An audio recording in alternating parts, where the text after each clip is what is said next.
সংরক্ষণের যে নীতিটা নিয়েছিল সেটা বাতিল হলো, সেটা যদি দেখেন যে এইখানে কিন্তু রাজ্য সরকার কোথাও না কোথাও আইনগত দিক থেকে ভুল করেছে। যেই ফাঁক ফোকর দিয়ে এই আইনটা কিন্তু বাতিল হলো এবং এত সংখ্যক মানুষ কিন্তু বঞ্চিত হলো। এইবার এই যে সার্টিফিকেট গুলো বাতিল হলো, সব থেকে বেশি ক্ষতিগ্রস্ত কারা হলো? ছাত্র সমাজ। এই যে সামনে কলেজে ভর্তি আছে, তাদের বিরাট বড় একটা সমস্যা। তারপর প্রতিযোগিতামূলক পরীক্ষাগুলোতে একটা বড় সমস্যা। তো এই যে সব থেকে বড় কিন্তু সমস্যায় পড়লো আমাদের ছাত্র সমাজ। এটা 5 লক্ষ মানুষের শুধু ব্যাপার না, আমাদের 10 কোটি মানুষের এটা প্রসঙ্গ যে বাংলার বুকে এত বড় অন্যায়, একটা জাতিকে পিছিয়ে টেনে হিঁচড়ে নিচে নামিয়ে দেওয়ার যে চক্রান্ত, এবং সরকার এখনো 1 মাস হয়ে গেল কোনো হেলদোল নেই। এইটা চিন্তার ব্যাপার, এবং সেই চিন্তা নিয়ে আমাদের বসা। যখন বৃহত্তর সমাজ এক হবে, আগেও আমরা অনেক লড়াই লড়েছি, এবারে আমরা লড়ব। মুখ্যমন্ত্রী মমতা বন্দ্যোপাধ্যায় বললেন এই রায় আমি মানি না, এর বিরুদ্ধে আমরা সুপ্রিম কোর্টে।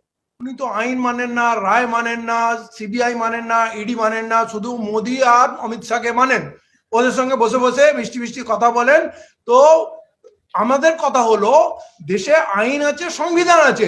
আপনাকে যখন আদালত বলে দিল যে আপনি প্রসেস মেনটেন করেননি, তাহলে আপনি আপনার ভুলটা সংশোধন করবেন নাকি আপনি আদালতের উপরে, আপনি সংবিধানের উপরে? এই হটকাদিটা চলতে পারে না, এই ভুল সংশোধন করতে হবে।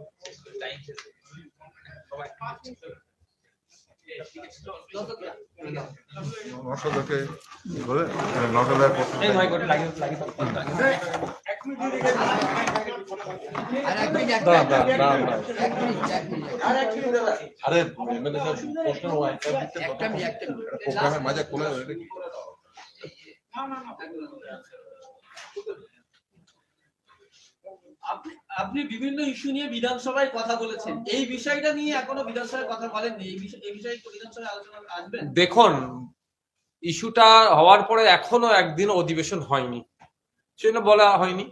নিশ্চিতভাবে বিগত দিনে আমি ফেক এসটিএসসি সার্টিফিকেট বাতিলের জন্য সোচ্চার হয়েছে, বিভিন্ন বিষয়ে কথা বলেছি। ওয়াকা প্রপার্টি থেকে শুরু করে আলিয়া বিশ্ববিদ্যালয়, মাদ্রাসা শিক্ষা ব্যবস্থা থেকে শুরু করে আমি যেখানকার বিধায়ক সেখানকার মানুষের সমস্যা থেকে শুরু করে শিক্ষা ব্যবস্থা, যে 8,500 স্কুল বন্ধ হতে চলেছে পশ্চিমবাংলায়, সেটা না বন্ধ হয় তার বিরুদ্ধে থেকে শুরু করে সামগ্রিক বিষয়ে কথা বলেছি।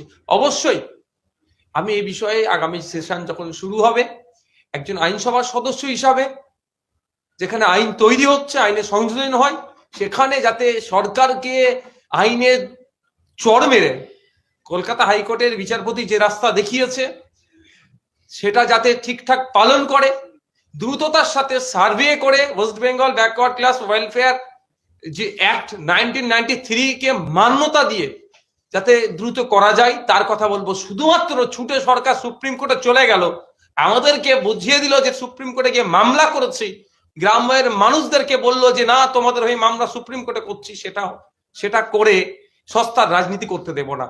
যাতে করে মানুষ উপকৃত হয় সেই জন্য আইনসভার মধ্যে চিৎকার করব, আর আইনসভার বাইরে যারা আমরা সাধারণ মানুষ আছি তাদেরকে নিয়ে চিৎকার হবে, এবং আইনি লড়াই কোর্টেও লড়া হবে। আপনারা এটা নিয়ে কি পথে ঘাটে নামবেন বা আন্দোলনে মিটিং করবেন? অবশ্যই অবশ্যই। বিগত দিনে ইতিহাস দেখুন না, আর যে কটা আন্দোলন সংগঠিত হয়েছে বা ফল পাওয়া গেছে তার একাধিক টাইপ এর আন্দোলন হয়েছে, সেই আন্দোলনটাও আগামী দিনে হবে। আজকে যা সূচনা হয়েছে, আজকে যারা এসে উঠতে পারেনি, আমাদের ইমতিয়াজ সাহেব আছেন, অধ্যাপক রবিউল সাহেব আছেন, কামরুজ্জামান সাহেব ছিলেন, আরো যারা আছেন, তাদের সাথে আলোচনা চলছে। আগামী দিনে তাদেরকে ঐক্যবদ্ধ করে আমরা আগামী দিনে পথেঘাট থেকে শুরু করে যেখানে যাবে সেই যে লেভেলের আন্দোলন আছে সবটা গণতন্ত্রকে মান্যতা দিয়ে প্রত্যেকটা লেভেলে আমরা পৌঁছাবো।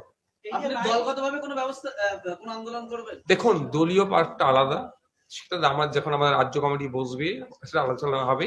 এখানে আমরা উপস্থিত হয়েছি একটা কমন প্ল্যাটফর্মে। এখানে বিভিন্ন রাজনৈতিক দলের মানুষ আছেন, বিভিন্ন সমাজকর্মী আছেন, প্রফেসর আছেন, ডক্টর আছেন, আইনজীবীরা আছেন। এটা দলগত মানে ঐক্যবদ্ধ হয়ে করছে।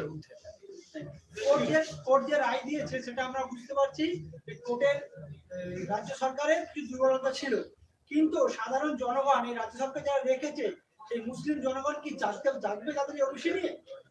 দেখুন, জাগানোর জন্যই তো আমরা এখানে আসলাম। আমাদের ইমতিয়াজ সাহেব কি বললেন বলুন তো? একদিকে 47 মিসাইল নিয়ে তো একদিকে AK-47 মিসাইল নিয়ে আসছে আর আপনি এখানে ফুল তরকারি গোলাপ নিয়ে থাকে তার সাথে লড়াই করে পারবেন না। স্যার বললেন শিক্ষা জাতির মেরুদণ্ড, তো এখন আমাদের প্রতিটা গ্রামাঞ্চলে কিভাবে শিক্ষা কি আলো পৌঁছাচ্ছে, সেভাবে কি শিক্ষা কি এখন তারা আমরা আমাদের মাদ্রাসাতে বা আমাদের নিজের কমকে কি শিক্ষিত করতে পেরেছি? এর জন্য আমরা কতটা দূরে আছি, এর জন্য আপনি কি মেসেজ দিতে চাইছেন? দেখুন, প্রতিটা সন্তানকে শিক্ষা তার মৌলিক অধিকার, এটা সংবিধান প্রদত্ত। তো এটাই তো সরকার দিতে ব্যর্থ। আমাদের বক্তার মধ্যে থেকে একটা কথা বলেছেন বক্তা, যে সরকারে আমরা নাই, কিন্তু সরকারের কাছ থেকে চাইছি, ফলে আজকে শিক্ষা কেন্দ্রে। আর একটা বক্তা কি বলেছেন, বাঁকুড়া একটা বাচ্চা যে শিক্ষাটা পেতে যতটা না কষ্ট করতে হচ্ছে, লালগোলার একটা বাচ্চা যতটা না কষ্ট করছে, শহরের বাচ্চা তাদের সহজে অ্যাক্সেস হয়ে যাচ্ছে। এই বৈষম্যটা কাটানোর জন্য আর একটা এখান থেকে প্রস্তাব উঠেছে, শুধু ওবিসি দিয়ে নয়, আমাদের আরো যে সামগ্রিক সমস্যাগুলো আছে, শিক্ষা, স্বাস্থ্য থেকে শুরু করে, কর্মসংস্থান থেকে শুরু করে, পরিযায়ী শ্রমিকদের থেকে শুরু করে, গঙ্গা ভাঙন থেকে শুরু করে, যে সমস্ত সমস্যাগুলো আছে, রেলের হকারদের উপরে যে অত্যাচার চলছে, সবটাই নিরসনের জন্য আগামী দিনে আমরা এগিয়ে যাবো। স্যার এখন সমস্যাটা হচ্ছে স্যার AK-47 না, এখন ব্যাপারটা হচ্ছে থ্যাংক ইউ। শিক্ষা এখন হয়ে গেছে।